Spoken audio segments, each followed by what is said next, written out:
Okay, we made it to a milestone. We are finally at the series finale of Last Ship.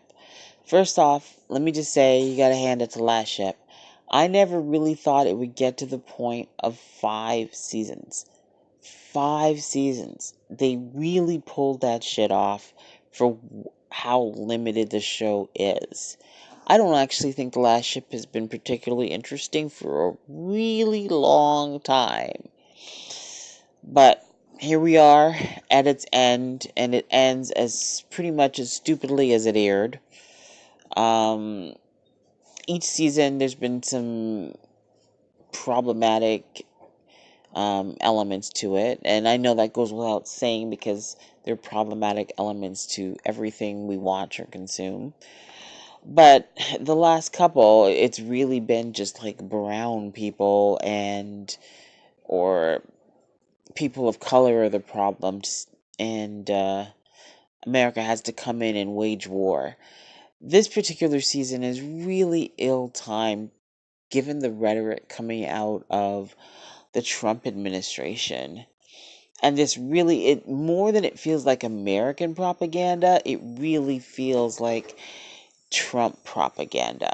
You know, we're all really used to America, right or wrong. That's how Americans roll, right?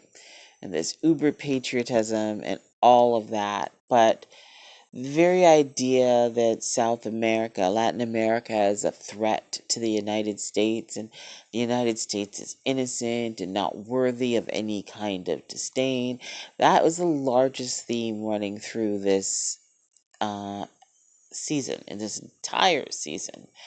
And to further demonize Latin America, they had them do like a Pearl Harbor type attack on the U.S. Navy after the Americans had finally gotten their Navy up to top strength.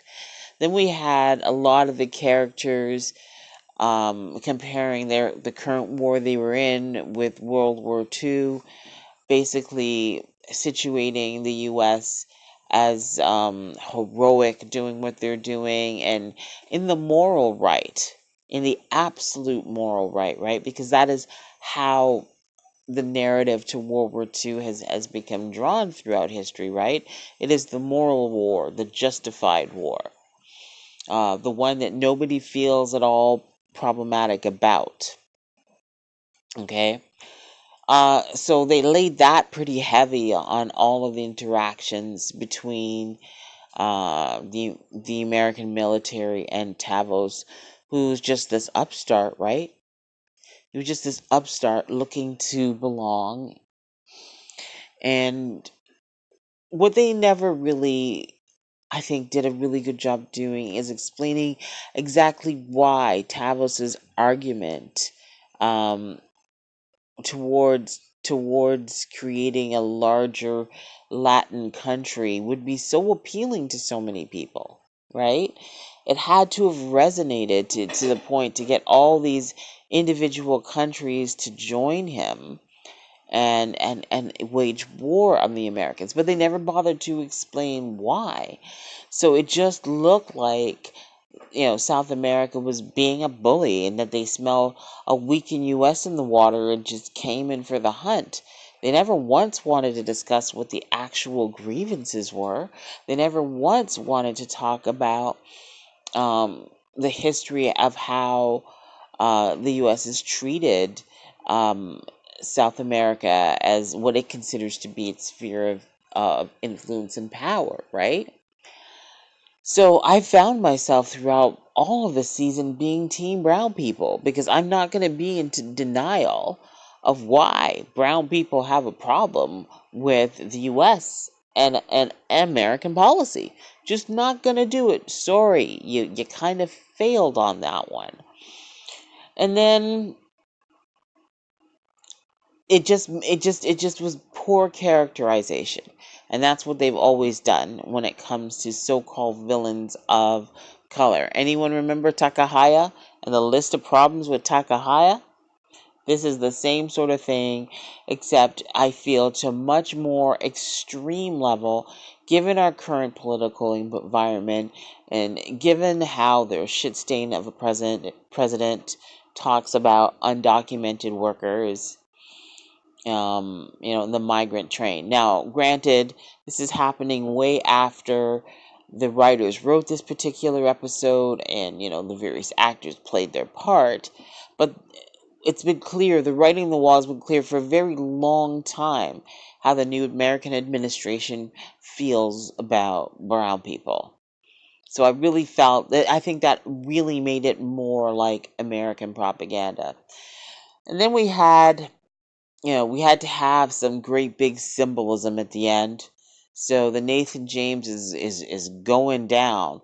But of course, Tom has one last heroic gesture to make. Like, what would it be without a Tom gesture, right? So they come across this ship, the ship that he apparently sees in his dreams and he's been hallucinating.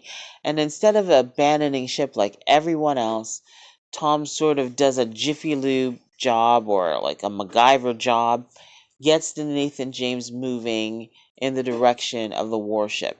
And how the warship just came sailing along and didn't see the Nathan James coming towards it and just crashed into it because Tom Chandler willed it so, I don't even freaking know. But again, it's more nonsense. You can't think about that possibility if you're going to enjoy the big drama of these ships exploding when they hit each other.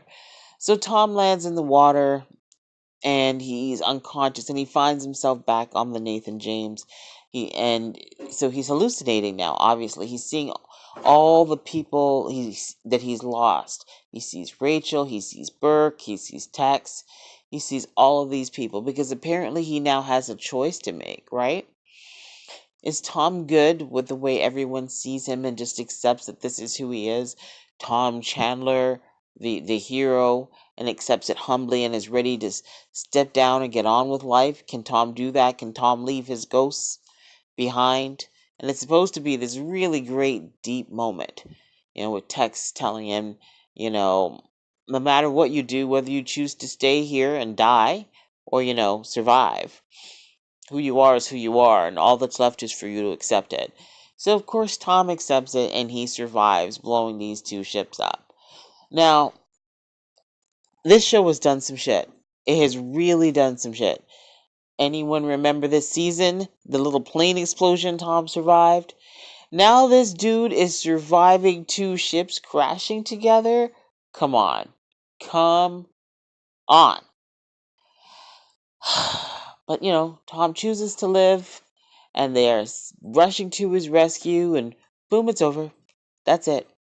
5 years of American propaganda and nonsense over because Tom accepts that he's a good man. He saved the world, shown them how wonderful and amazing, the United States is, and white, heterosexual, cisgender, hypermasculinity is. Woohoo for the day. Ooh, rah. And then we're done. Now, I would say it was an unsatisfying ending, and I would say that nothing really got wrapped up, but then nothing really started to begin with, right? Tom Chandler saves the world. That is the point of the last ship. And if you accept that to be the premise of it, that's exactly what happens in the end, right? Tom Chandler takes out his whale that's been haunting and stalking him. He believes who he is. He's good with it. He's going to go be a wife and father now. He's done his bit. He saved the world. Tavos is dead. That's it. Crisis averted for now. I'm not going to miss this next year. I really am not. It was a long 5 years. And I feel as though the last ship ultimately moved so very far away from where it started. But here we are at the end.